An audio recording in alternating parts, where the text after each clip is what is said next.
박범계 법무장관. 예. 참, 이 양반 진짜 이런 사람인 줄은 저는 몰랐는데 예.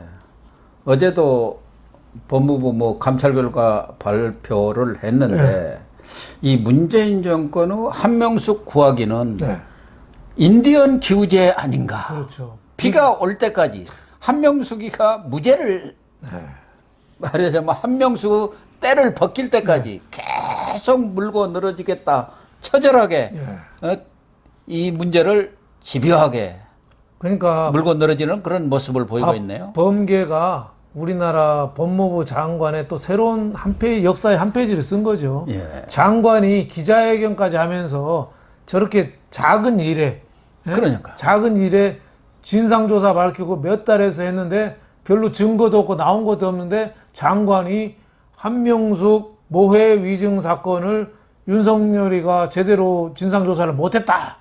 이 얘기 하나 하려고 증거도 없는 거를 기자회견을 직접 한 거. 이건 왜 했겠어요? 두 사람 뭐라는 거죠? 한명숙 어르신, 저 열심히 이렇게 하고 있습니다. 예? 또 하나, 청와대 문재인, 나 법무장관으로서 당신 시키는 거 잘하고 있어. 예. 그러니까 한명숙하고 문재인 둘이 뭐라는 거죠? 이게 기자회견 거리입니까? 정말 정의 담당하는 할 일이 얼마나 많을 텐데 말이죠. 아니 자기가 지난번에 지시를 했잖아요. 그 모해 위증 사건에 대해서 대검 부장들하고 이제 그 조남관 당시 대행이 머리를 좀 써갖고 고검장까지 참석해서 우리나라 검찰 최고 수뇌들이 그 사건에 대해서 다 들여다보고 무혐의 판결을 내렸는데 판정을 내렸지 않습니까? 그런데 그것이 지금 잘못됐다는 거 아니에요. 그러니까 웃기는 거죠.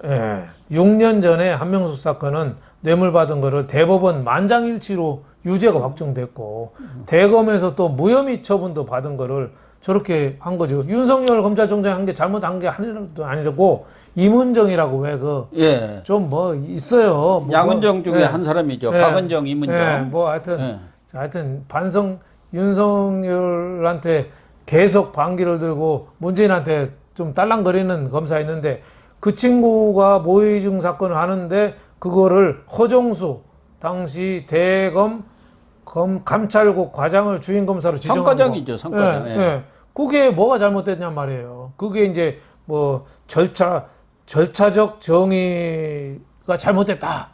뭐 이렇게 해서 어제 비판하는 거를 그렇게 기자회견을 한 거죠. 그러니까 말하자면은 그 이문정이한테 충분히 설득을 못하고 다른 사람한테 이제 그 감찰 업무를 수사 업무를 맡겠다는 거 아닙니까?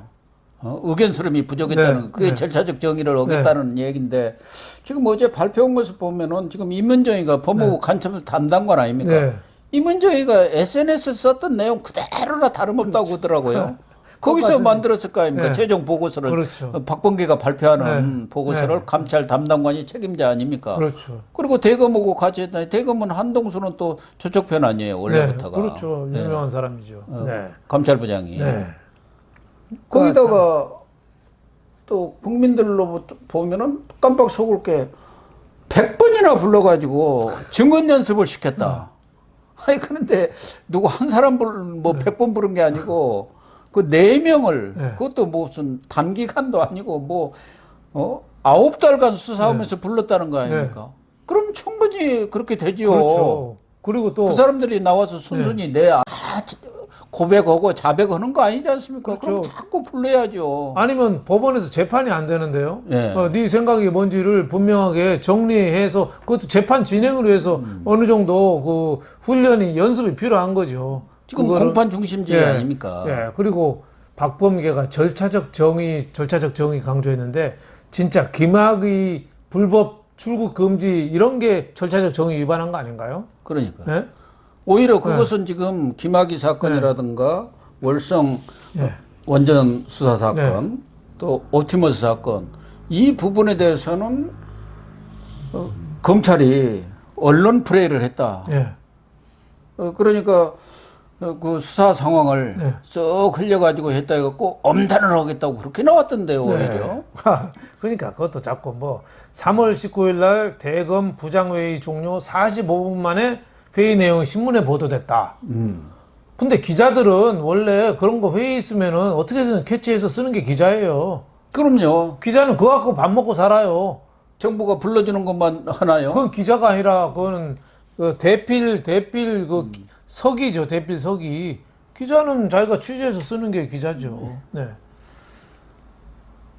그러니까 어제 보니까 어떻게든 한명숙이의 그런 유죄, 네. 이 판결이라든가 수사 이것이 잘못됐다. 한명숙은 아무 죄가 없는 사람인데 검찰이 모해 위증을 하고 뭐 이런 증언을 하고 그냥 100번이나 불러서 수사를 해갖고 억지로 죄를 만들어냈다 그 얘기 아닙니까? 그렇죠. 그러면 법무부 장관이 이미 검찰 수사도 끝났고 그것을 여러 차례 대검 부장들 뭐 고검장까지도 다 헌데서 무혐의 내린 그런 거 사법체계 자체를 부인해 버리는 것 아닙니까? 그렇죠. 그러니까 정의 담당, 저스티스 담당 장관이 아니라 진짜 무법부 장관이죠. 무법부 장관. 추미애가 망치고 그 전에 조국이가 망치고 그 전에는 박상기인가요? 그거 망치고 법무부 장관 넷이 우리나라 법을 그냥 절단을 해버리는 것 같습니다. 그리고 어제 발표에 또 타켓은 윤석열 아니었습니까? 그렇죠. 결과적으로 수사 방해를 했다. 그렇죠. 그 얘기 아닙니까? 감찰 방해를 했다. 그렇죠.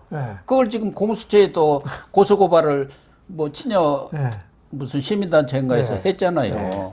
꺼리가 되는 것 같고 해야죠. 너무 저러니까 진짜 말도 안 되는 그 주장이다. 뭐 이런 생각이 좀 듭니다. 결국은 이렇게 보면은 8.15는 이제 얼마 안 남고 그래서 이번 8.15에 가급적이면은 한명숙이를 꺼내주겠죠. 뭐 죄 다 살고 나와 있기 때문에 사면 복권을 시키려는 것 아니겠습니까? 그러겠죠. 경우에 따라서는 한명숙이를 해줘야 하고 한명숙이보다는 박근혜 전 대통령을 해줘야 할 것 같단 말이에요. 여러 가지 분위기로 또 그렇게 해야 또 야권도 분열될 것 같고. 그런데 박근혜 전 대통령에다 끼워서 한명숙이를 지금 해주려고 이런 작전을 쓰는 거 아닌가 하는 생각이 그럴 들어요. 가능성도 있죠. 뭐 저 이재용 삼성 부회장도 뭐 같이 할 가능성도 상당히 있고. 그거는 이제 다 살 만큼 살았잖아요. 그 살 만큼 살았죠. 가석방 지금 당장에도 아무 문제 없는 사람 아니에요. 그런데도 안 오고 있지 않습니까? 빨리 지금이라도 꺼내줘야죠.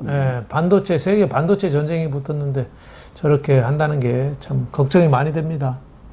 어쨌든 뭐 이 어제 박범계 그런 감찰 내용에 대해서 뭐 일반 법조계에서도 상당히 엉뚱한 처방만 내렸다. 뭐 이런 비판들이 많은 것 같아요. 그래서 한동훈 검사장이 얘기를 했대요. 한명숙 구하기의 목표만 있을 뿐이지 팩트가 아무것도 없다. 법무장관이 그런 주장을 하려면은 그에 따라서 팩트를 착착착 내놔야 하는데 뭐 그런 뭐 증언을 시켰다든지 뭐 그러니까 어떤 그런 팩트가 전혀 없다는 것이죠. 그렇죠. 그런 주장만 있는 것이죠. 지금 뭐 한명수이가 우리나라 친노 이쪽에 거의 좌장이잖아요. 데모잖아요. 데모죠. 그러니까 거기 눈치 봐서 하는 거고 문재인이가 또 한명숙은 또 되게 따르잖아요. 그러니까 문재인 나 장관 시켜서 고맙습니다. 한명숙 좀 절 좀 잘 챙겨주세요. 뭐 이 뜻 아니겠어요? 문재인이가 지금 한명숙 전 총리 그분이 우리나라 지도자가 돼야 한다는 생각을 전에부터 갖고 있었던 거 아닙니까? 자기가 대통령이 되는 게 아니고 한명숙 같은 분이 돼야 하고 특히 그 한명숙의 남편이 박성준 교수 아닙니까? 또 문재인이가 제일 존경하시는 신영복 교수 그 사건들에 다 연루된 사람들 아니에요. 인혁당 사건인가요? 그렇기 때문에 이 한명숙 전 총리에 대해서는 아주 각별한 마음의 빚을 지고 있는 사람이고 하루속히 사면 복권을 시켜서 그 옛날에 동학 누구죠? 최재호 신원운동 하던 것처럼 신원을 해줘야 하는데 그걸 지금 못 해가지고 정말 안타까워하고 있는 분 아닙니까?